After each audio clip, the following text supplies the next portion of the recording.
Selamat pagi, selamat berjumpa kembali dengan PTN PCA sebagai distributor dari unit detektor Unipos. Saat ini kita akan mempraktekkan penggunaan dari Unipos 350. Unipos 350 bentuknya seperti ini.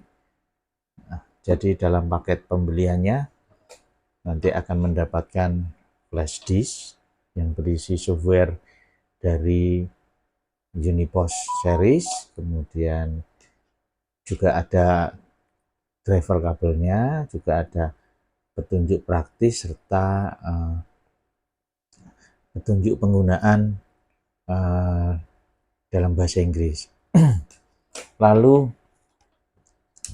ada kabel data, kabel mini USB ke kabel USB normal untuk menghubungkan unit dengan komputer.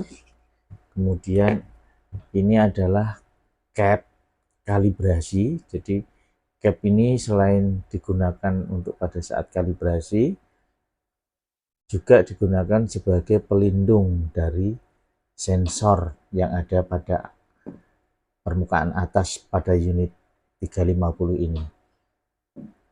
Karena ini cukup rawan ke coblos ya, jadi nanti kalau sudah kecoblos gitu ya, akibatnya sensor akan rusak, tidak berfungsi. Kemudian juga disertai dengan charger di mana untuk indikator pengisian dan indikator full charge atau full pengisian ada di charger ini, dengan indikator warna merah itu adalah pada saat proses charging, kemudian indikator hijau menandakan proses charging selesai atau baterai pada unit ini sudah penuh. Baiklah, Unipos 350M ini memiliki range pembacaan dari 0 sampai 20 ppm dengan resolusi 0,01. Jadi resolusinya 0,01 ppm. Sistem kerjanya adalah secara difusi. Jadi dengan posisi sensor terbuka, lalu saat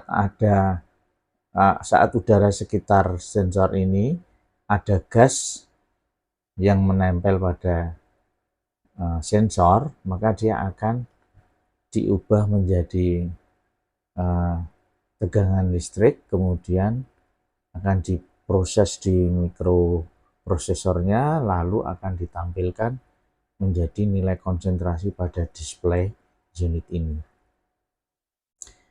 Baik, jadi untuk unit 350 ini kita akan melihat sisi atasnya adalah sensor, kemudian untuk sisi depannya ada display LCD, lalu ada keypadnya ini ada 4 tombol, yaitu tombol up yang ditandai dengan gambar anak panah ke atas, kemudian tombol down yang ditandai dengan gambar anak panah ke bawah, lalu tombol set yang ditandai dengan titik putih besar ini, kemudian tombol enter. Kalau tombol enter ini tanda ini sudah familiar, banyak dipakai di keyboard komputer juga. Kemudian ada indikator lampu, yaitu indikator lampu power yang berwarna hijau, kemudian indikator alarm high berwarna merah, kemudian indikator alarm low yang berwarna biru. Pada sisi samping kanan unit ini ada uh, cover DC ya, DC kecil untuk jalur input dari charger. Jadi untuk proses charging masuk dari sini, kemudian di sini juga ada soket mini USB untuk menghubungkan unit dengan komputer dengan kabel data tadi. Lalu pada bagian belakang ada penjepit yang dijepitkan pada sabuk bisa atau di kantong baju, karena unit ini 350 ini pada umumnya digunakan sebagai personal detektor. Jadi unit ini akan melekat atau dekat dengan user ya, pada saat user melakukan proses monitoring di lapangan atau di objek mitigasi dengan menggunakan unit ini, dia bisa mengetahui adanya kebocoran gas di ruang atau objek fumigasi tersebut, sehingga bisa dilakukan tindakan-tindakan preventif selanjutnya. Lalu pada bagian belakang ini ada tempat baterai dan bisa dibuka dengan membuka baut kecil ini. Kemudian label untuk tipe dari Unipos ini dengan target gas pospin, kemudian range pembacaan 0 sampai 20 ppm, kemudian serial numbernya. Dan di sini ada itu alamat dari pabrikan pembuat Unipos ini. Baiklah, kita langsung saja pada cara menghidupkan Unipos 350M ini. Yaitu caranya dengan menekan tombol enter, ditekan dan ditahan sampai hitungan counter mundurnya itu selesai. Jadi di sini akan tampil angka 3, 2, 1, lalu kita hitung sampai 0 ya. Jadi dengan irama yang sama kita hitung sampai 0. Jadi kita tekan dan tahan. 3, 2, 1, 0, lepaskan. Nah, di sini akan menyala. Dia akan inisialisasi atau menampilkan spesifikasi dari unit ini, dari setting low alarm juga, hack, kemudian last kalibrasi juga akan ditampilkan, terakhir dikalibrasi, lalu tanggal, kemudian waktu, kemudian dia akan melakukan proses warming up dulu atau proses penyiapan unit ini supaya dapat dipakai dengan baik. Nah, untuk proses warming up ini membutuhkan waktu sekitar 1,5 sampai 2 menit. Oleh sebab itu ini video saya pause dulu. Nah, proses warming up telah selesai.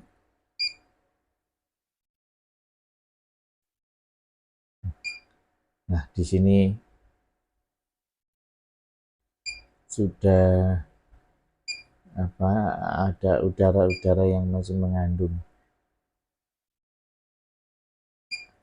sedikit gas-gas tertentu ya. Nah, dari display ini, displaynya akan tampil 00.00 atau ada 2 angka di belakang koma. Nah, untuk selanjutnya unit ini setelah dinyalakan ini sudah siap dipakai. Jadi biasanya langsung ditantolin ke sabuk atau ke baju, atau mungkin kalau ada saku yang di depan punggung, di bawah punggung bisa ditantolin di situ.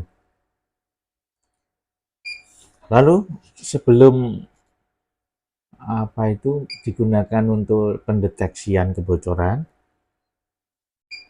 ini baiknya kita melakukan atau mengecek pengaturannya. Jadi untuk pengaturannya kita masuk menu pengaturan, yaitu dengan menekan tombol set, kemudian kita masukkan pin 1, 2, dan 3. Untuk mengubah nilai dari digit yang sedang berkedip ini, kita menggunakan tombol up. Kemudian untuk memindah kursor yang berkedip atau digit yang berkedip ini, kita gunakan tombol down. Nah, kita gunakan tombol down ini untuk memindah kursor atau menuju digit yang hendak kita ubah. Setelah itu kita tekan tombol enter. Nah, kita sudah masuk di menu pengaturan. Di sini ada pengaturan low alarm. Low alarm ini default atau settingan pabrikan adalah 0,3 ppm, yaitu nilai dari TLV postpin. Kemudian seperti tadi kita memasukkan password, tombol up digunakan untuk mengubah nilai, kemudian tombol down digunakan untuk memindah kursor yang sedang berkedip atau digit yang sedang berkedip. Ini kita bisa pindah seperti ini, ya. Atau di sini nilainya bisa kita ubah dengan menekan tombol up.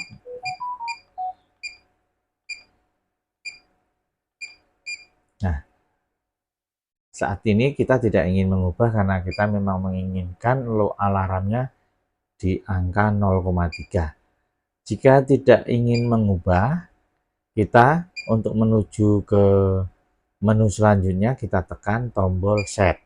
Tetapi kalau kita sudah ingin mengubah dan perubahan itu sudah sesuai dengan target perubahan kita, ya kita simpan dengan menggunakan tombol enter gitu. Nah, dalam hal ini kita tidak ingin mengubah, kita tekan tombol set. Menuju high alarm. Di sini juga high alarmnya sudah disetting dari pabrikan, yaitu 1 ppm. Jadi nanti setelah mencapai di angka 1, dia langsung alarm high-nya menyala, yaitu ditandai dengan indikator lampu merah. Untuk alarm low-nya tadi di angka 0,3, dia akan menyala, tandai dengan lampu biru. Kemudian untuk mengubah nilainya juga masih sama seperti tadi, dengan menggunakan tombol up sebagai pengubah nilainya, kemudian tombol down sebagai pemindah kursor yang sedang berkedip atau digit yang sedang berkedip. Saat ini tidak ingin kita ubah, kita keluar menggunakan tombol set. Nah, terus pengaturan tanggal juga sudah benar. Kita tekan tombol set. Lalu untuk pengaturan tanggal. Nah, untuk pengaturan tanggal, pengaturan waktu ya, pengaturan waktu, mohon maaf.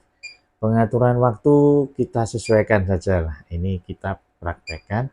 Saat ini jam 8:49.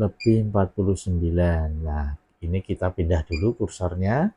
Kemudian kita ubah ke angka 8 dengan tombol up ini, mengubah nilai. Kemudian kita pindah kursornya, kita ubah nilainya ke angka 4, kemudian kita ubah nilainya ke angka 9.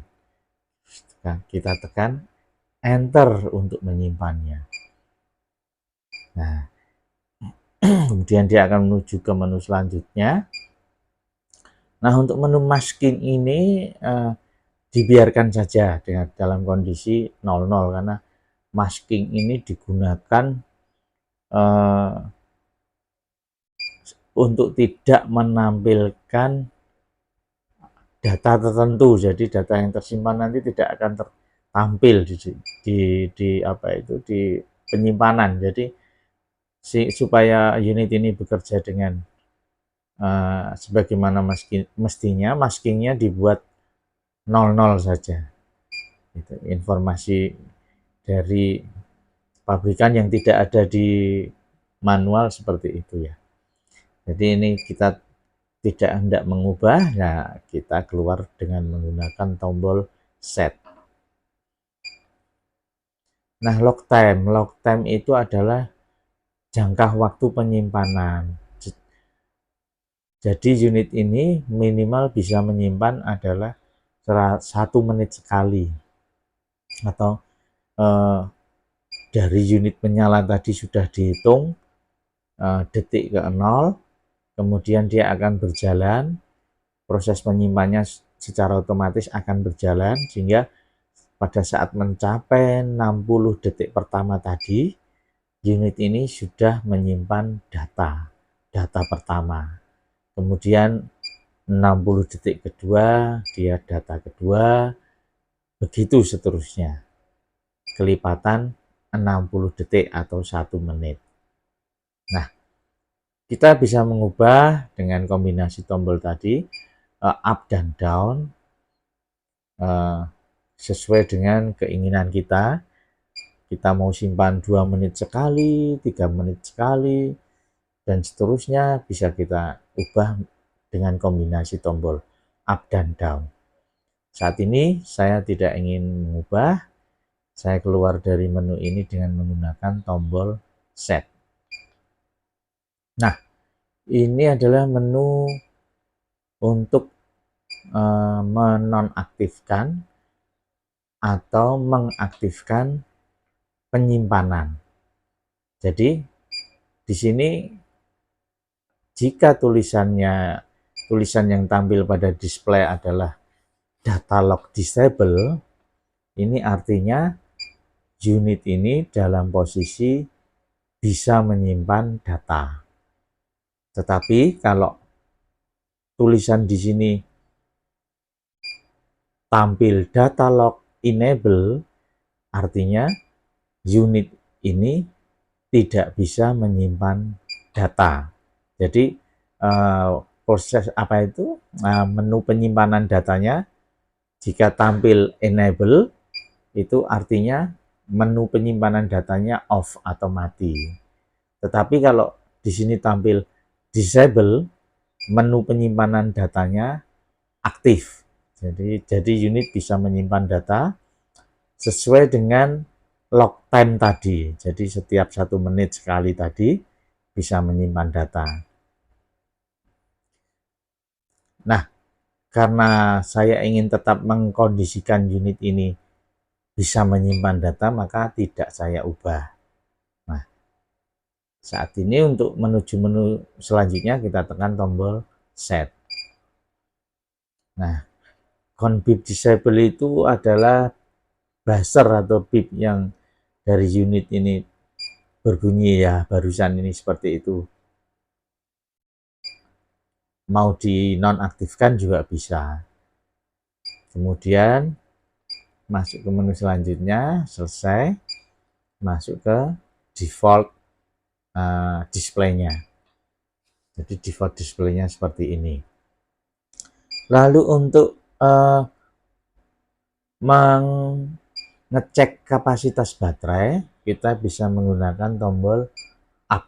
Jadi tombol up digunakan untuk mengecek atau melihat kapasitas baterainya.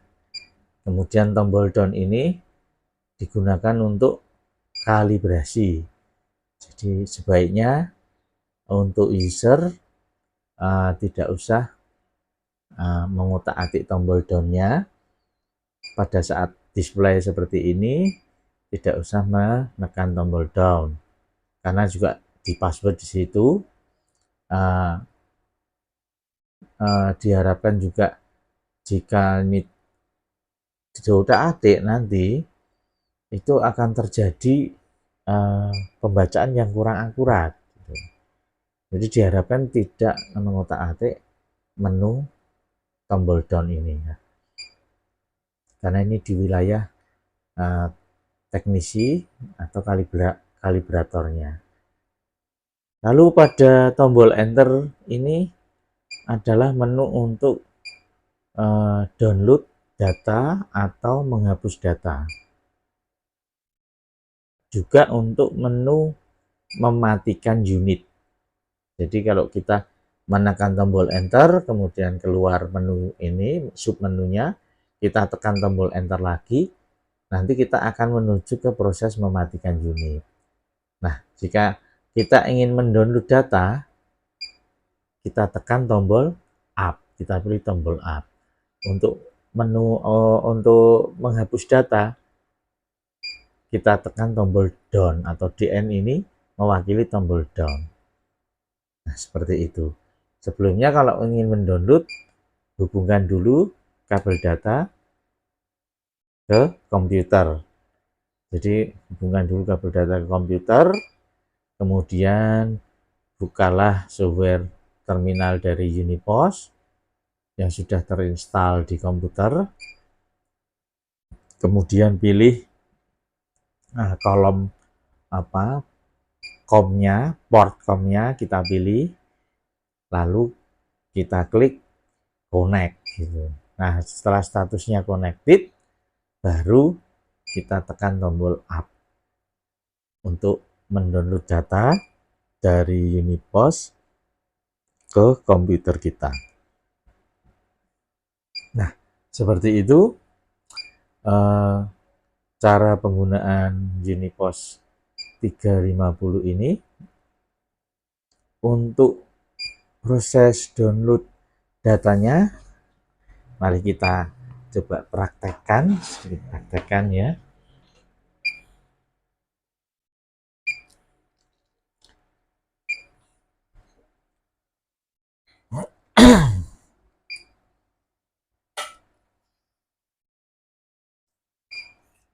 Untuk proses download data ini, untuk Unipos lainnya juga sama. Kita hubungkan dulu kabel mini USB ke unit, kemudian kabel yang USB normal ke komputer.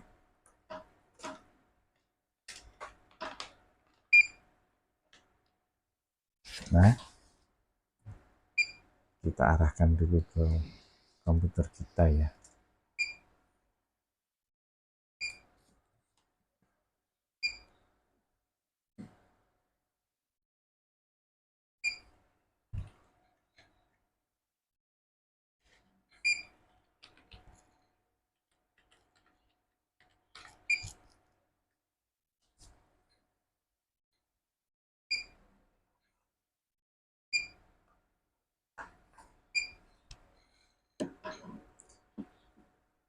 Nah, di sini setelah terhubung, kita buka software terminal. Oh ya, sebelumnya kita install dulu ya. Jadi kita install dulu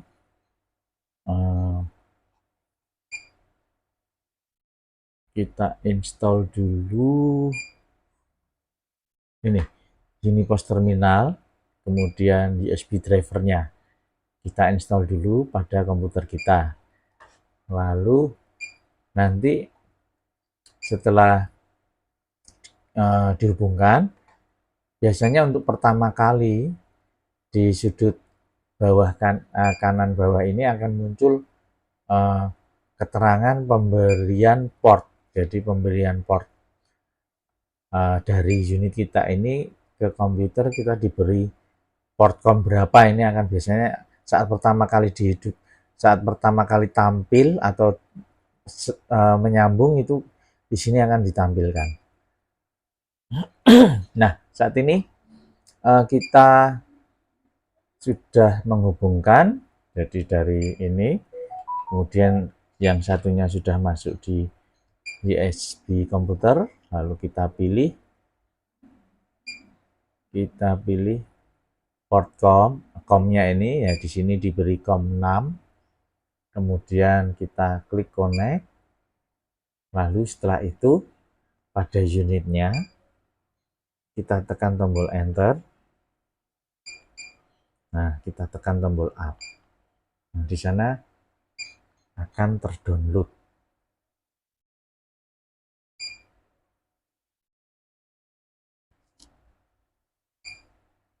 Nah, ini datanya akan terdownload.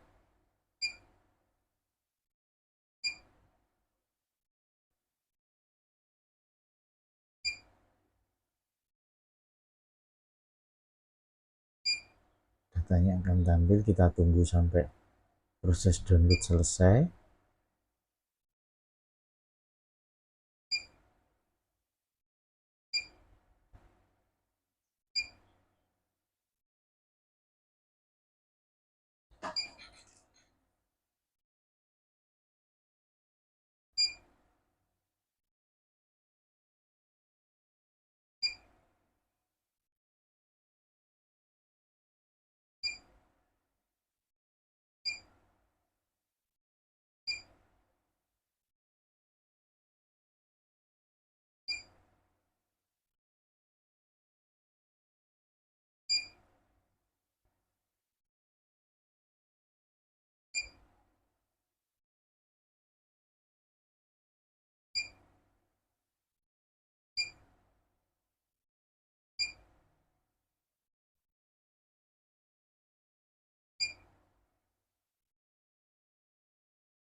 Nanti kita akan coba juga untuk menghapus datanya, dan kita akan coba cek apakah datanya masih ada dengan menghubungkan seperti ini kembali ke PC atau komputer kita.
Nah, proses download sudah selesai. Kita bisa menyimpannya menjadi file dengan mengklik tombol Excel ini ya. Jadi nanti prosesnya memang proses penyimpanannya melalui Excel. Jadi ini bisa kita simpan, save as gitu, sebagai data Excel atau data PDF bisa juga. Jadi di sini ada banyak pilihan. Biasanya saya simpan sebagai PDF, dan saat ini tidak saya simpan. Kemudian kita close. Nah, atau bisa juga dari hasil pembacaan ini kita screenshot tampilan awal ini, kemudian tampilan terakhir kita screenshot sebagai laporan dengan file gambar dari software terminal ini. Kita klik exit untuk keluar dari software terminal. Kemudian kita akan coba kita lepas dulu. Hubungannya kita akan coba untuk menghapus data. Kita tekan tombol enter, lalu kita tekan tombol down untuk menghapus data. Nah, kita coba untuk cek datanya benar-benar terhapus atau tidak.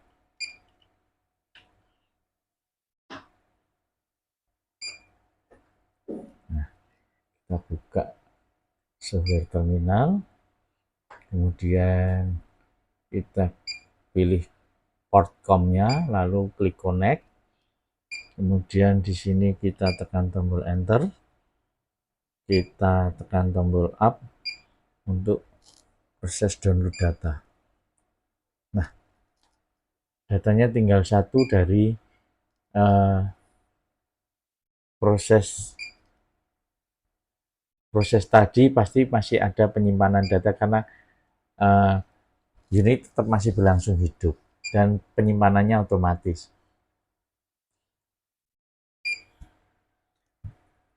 Baik, seperti itu proses download data dan penghapusan data dari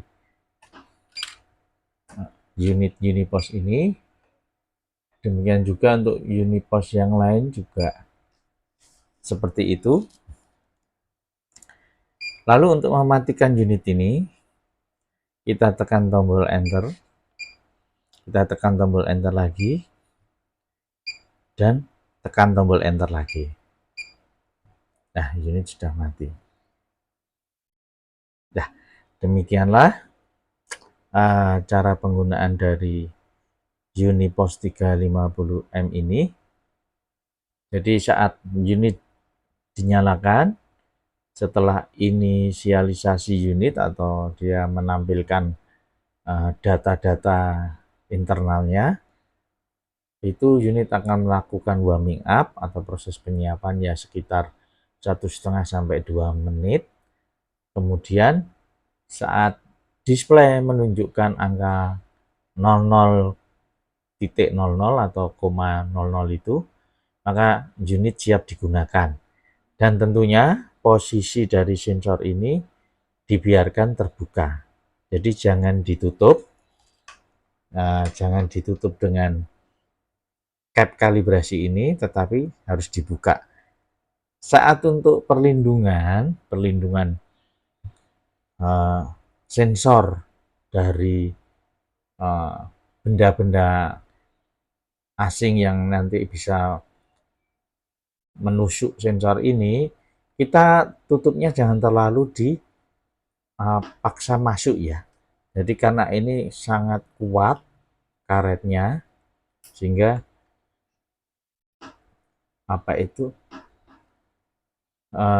tidak usah terlalu masuk karena nanti akibatnya akan susah dilepas gitu. Jadi seperti ini saja, masuk sedikit aja sudah, lalu nanti bisa kita lepas kembali gitu.